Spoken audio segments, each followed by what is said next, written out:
Virginia, Hanover, Virginia, young brother, FBA brother, he's being racially discriminated against at school. Now, family, I think he's going to, like the classroom they said was, predominantly white inside of his classroom. So it's leading me to get the kind of feeling that this is a predominantly white school.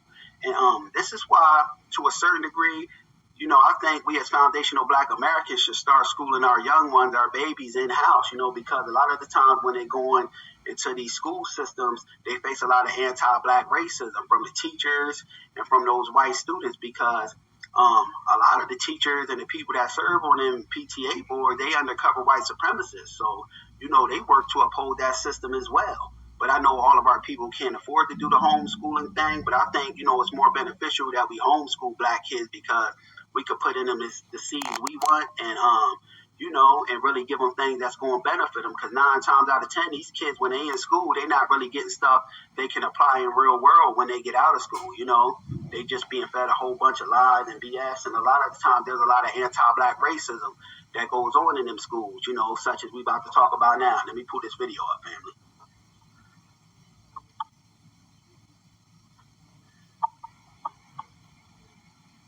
This is down there in Hanover, Virginia. Let me find it. Where the hell is it at? Here we go. Hopefully you don't try to play a damn commercial.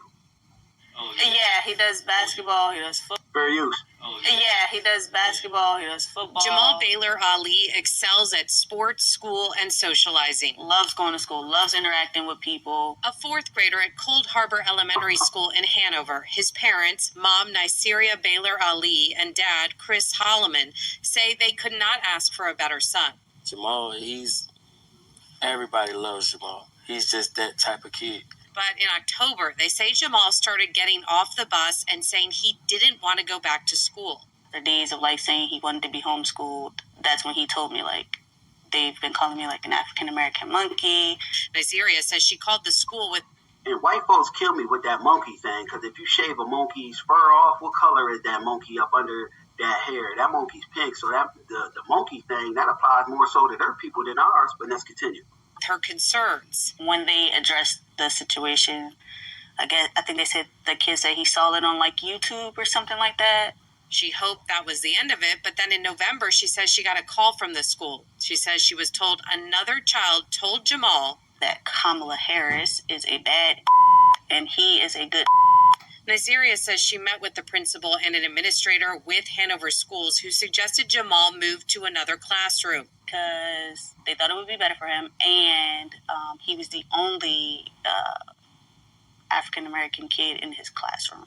See, he was the only Black kid in his classroom, Black FBA kid in his classroom, and why the hell would you move our young brother? He ain't the problem. You should have got the young white supremacists, degenerates who learn that behavior from their parents about in the classroom. So this is a bunch of nonsense, and it don't make sense to me. And I'm getting, feeling my Black senses is kicking in, my Black spidey senses is kicking in, that this might be a predominantly white school. A message to my, Black parents out there, you're going to do what you want at the end of the day, but I for sure as hell ain't sending, my Black baby to predominantly white school because, a lot of foolishness and nonsense is going to go on, you know what I mean? But I know all of our, people can't maybe afford to, homeschool, but homeschool is the best route for me, in my opinion, because a lot of nonsense, I see it all the time.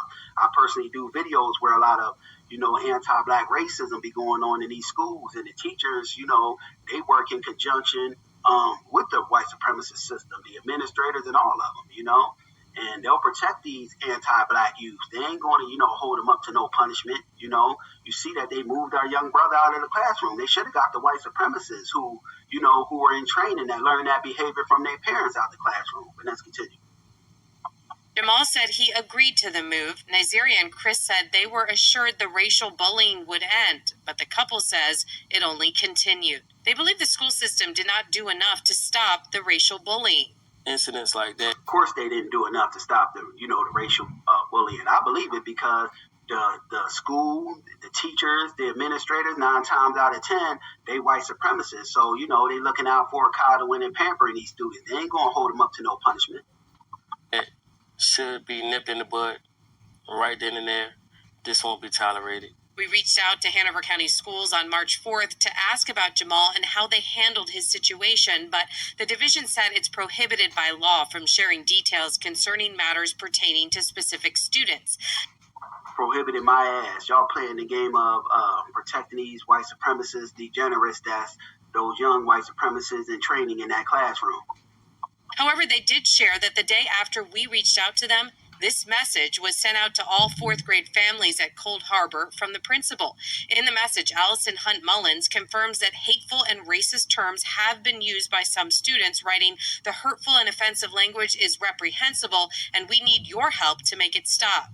And when we see this mindset of anti-black racism in young white kids, you know that that's a taught and a learned behavior from their parents. So their parents is the white supremacists, you know, that's teaching them that, you know, so they learned it in all actuality from their parents. White supremacists, you know, white supremacy is a learned behavior. Racism is a learned behavior.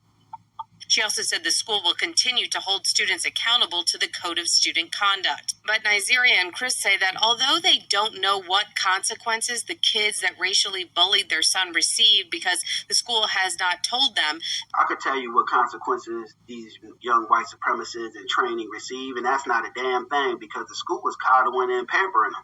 They believe there needs to be stiffer penalties. So there needs to be like harsher consequences so that way they know, okay, this has consequences. Let me not say that. And then their friends know, oh, this person got consequences. That's not okay to do because I don't want those consequences. At a November 12th school board meeting, the board chair Robert May and interim superintendent Dr. Lisa Pennycuff disputed allegations. But even though I'm pro homeschooling for black families, you know, I personally would do this myself if I had children. But we can't, you know, because some of our people can't afford to go that route. So we can't have, we're not going to have any of our, you know, black youth that go to these public schools treated without anything other than respect. They're going to be respected. This is why I put this out there because, you know, we still, you know, even though I'm pro homeschooling, we still can't have our black youth, you know, treated, you know, unfair and disrespected. We won't tolerate that, nor will we stand for it. That the school division does not take claims of racism seriously after a racial slur was discovered on an opposing team's bus at a Hanover High School JV football game.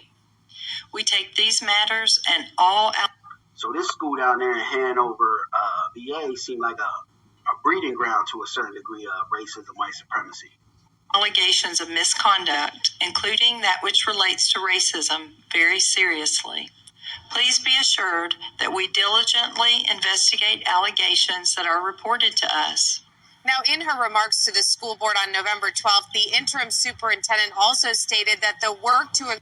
Yeah, I'm solution-based on my channel, and, you know, so I like to come with something to counteract some of the white supremacy nonsense that we see going on. So if I could give this black family any words of advice, I would say, you know, remove our young brother from that school because that school seemed like it's complicit in practicing anti-black racism, white supremacy, you know, so